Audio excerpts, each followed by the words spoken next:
Vous connaissez le top 4 des erreurs dans l'écriture? Eh bien, je vais vous faire découvrir tout de suite.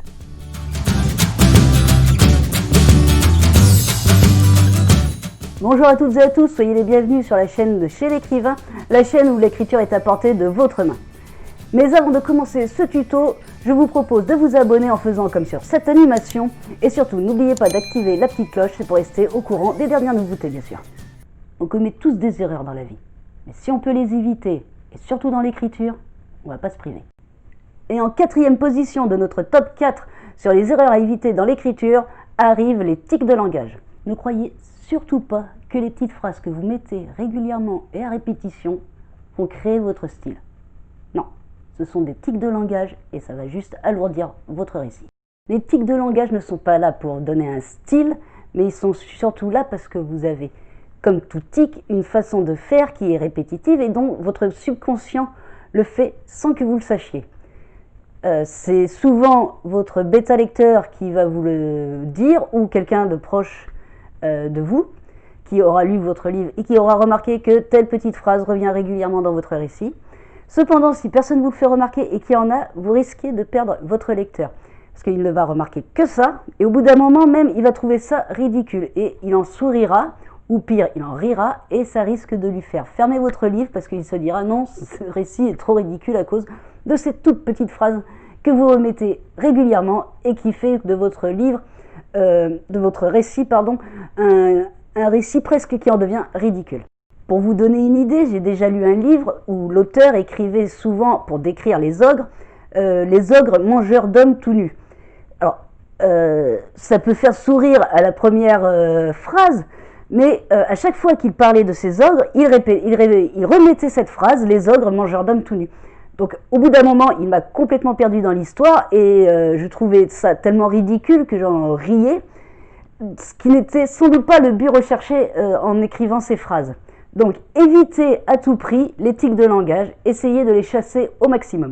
En troisième position de notre top 4 des erreurs à éviter dans l'écrit, vous avez supprimé toutes les répétitions.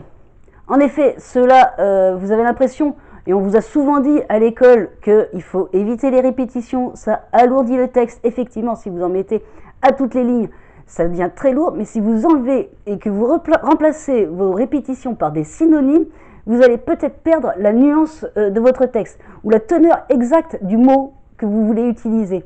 Parce que imaginez-vous qu'un synonyme, ça veut dire la même chose, mais des fois, ça perd en intensité. Donc, des répétitions, oui. À petite dose, oui, mais pas du tout, non. De plus, imaginez un texte sans répétition aucune, vous allez peut-être perdre votre lecteur dans le message que vous voulez diffuser dans votre récit. Votre lecteur va trouver vos phrases plus alambiquées, votre style peut-être plus alourdi, et du coup, vous allez complètement le perdre et noyer ce message que vous voulez transmettre dans votre récit. Donc, pour résumer, les répétitions en trop grand nombre, c'est le mal.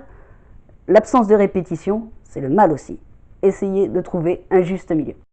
En deuxième position de notre top 4 des erreurs à éviter absolument lors d'un récit, vous avez le trop de descriptions.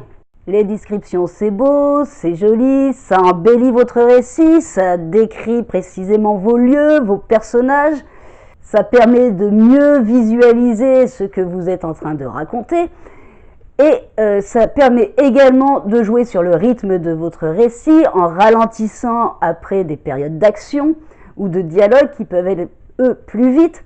Donc, les descriptions, c'est bien, mais si vous en faites beaucoup et trop longues, vous allez perdre votre lecteur. Laissez-lui sa part d'imagination. Votre lecteur est un être humain, il a besoin de rêver, il a une imagination comme tous les êtres humains, donc laissez-lui cette part. Vous pouvez l'orienter dans un sens ou dans un autre, parce que l'absence aussi, pareil, de description n'est pas une bonne chose, car vous allez le perdre dans votre récit. Il va juste se demander où ça se passe, qui, comment, enfin, des choses comme ça. Mais en l'orientant juste ce qu'il faut, il va s'imaginer le reste, son imagination va créer le personnage dans tous ses détails, va créer le lieu dans tous ses détails également. Et vous, déjà, ça vous enlève une petite part de travail et ça fera que votre récit en sera un peu plus allégé. Donc, beaucoup plus digeste à lire et votre lecteur en plus prendra énormément de plaisir à créer avec vous son univers, votre univers. L'écriture et les descriptions en particulier, c'est la réunion de deux personnes, l'écrivain et le lecteur, et ces deux personnes vont créer le monde que vous avez commencé à imaginer. Surtout que, ne nous mentons pas, hein, on est d'accord, quand on lit le soir dans son lit, s'il y a trop de descriptions qui sont trop longues, on finit par s'endormir. Hein. On est bien d'accord là-dessus. Donc, pas de trop de descriptions. On est d'accord. Et enfin, le whiner, le numéro 1 de notre top 4 sur les erreurs à éviter lors de l'écriture, c'est tout simplement de ne pas effectuer assez de recherche, voire pas du tout de recherche avant de commencer votre récit. Alors, on va mettre tout de suite les choses au clair à ce sujet, sur le manque de recherche.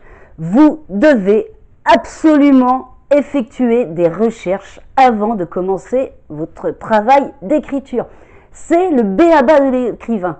C'est 50% de son travail. Quasiment. Je vous mens pas, mais les recherches sont d'une importance capitale.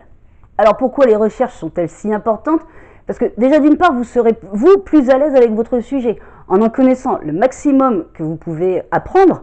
Je vous demande pas si vous faites un écrit sur un peu de trucs scientifiques. Je vous demande pas de connaître mot pour mot certains termes ou les molécules, les choses comme ça, mais de connaître quand même une globalité, quelque chose d'assez sérieux pour montrer à votre lecteur que vous vous êtes renseigné, que vous n'êtes pas en train de le baratiner sur ce que vous dites, et donc qu'il n'y aura pas ou si peu d'erreurs ou d'anachronismes dans votre récit qu'il pourra en être complètement satisfait. Parce que, évidemment, gardez bien en tête que votre lecteur qui lit un style particulier, comme les science-fiction, les choses comme ça, ou des livres en rapport avec la médecine, en rapport avec les sciences ou l'archéologie, je ne sais pas, enfin, qui lit un sujet assez pointu, même sans que ça soit technique, hein, vraiment juste un récit imaginaire, mais avec des parties réalistes, hein, comme l'archéologie, il faut sans doute faire des choses que moi-même je ne sais pas si je ne me suis pas renseigné avant. Donc votre lecteur, lui, serait attiré par le thème de votre livre et peut-être aussi son petit côté où il pourra apprendre des choses, ou du moins des choses que ça se passe dans un monde qu'il connaît. Donc à vous de lui montrer que vous êtes assez renseigné, que vous savez de quoi vous parlez. Parce que lui, il va comprendre très rapidement si vous ne savez pas de quoi vous parlez. Il va le voir, il va voir que vous n'employez pas les bons termes, il va voir que vous êtes hyper superficiel sur certaines choses. Donc ce qu'il va faire votre lecteur, au bout d'un moment, il va dire, moi cet auteur, il me prend pour un idiot, je ferme le bouquin et je vais faire autre chose. Donc à vous d'avoir fait les bonnes recherches et suffisamment de recherches pour que votre lecteur pense que vous y connaissez dans le sujet que vous traitez. Et gardez également en tête que si votre livre ne plaît pas à un lecteur à cause de son manque de recherche, votre lecteur, lui, au mieux, il va fermer son livre, il va faire comme je vous disais, il va aller faire autre chose. Au pire, avec les réseaux sociaux, il va en parler sur les réseaux sociaux, il va vous descendre, vous et votre livre, en flammes.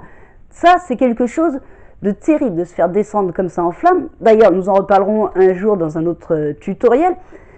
Mais donc pour éviter cela, essayez de donner le meilleur de vous-même, le meilleur de votre savoir. Donc faites un travail sérieux, faites un travail de recherche. Comme ça, ça vous évitera beaucoup de désagréments par la suite. D'autant plus qu'ensuite, vous en saurez un peu plus. Ça ne vous empêchera pas de crâner en société, en balançant et en étalant un petit peu votre science. Voilà, c'était le top 4 des erreurs à éviter lorsque l'on écrit. Vous pouvez découvrir d'autres vidéos juste en dessous. Et surtout, n'hésitez pas à vous abonner à la chaîne. En attendant, je vous souhaite une bonne écriture à toutes et à tous et à très bientôt.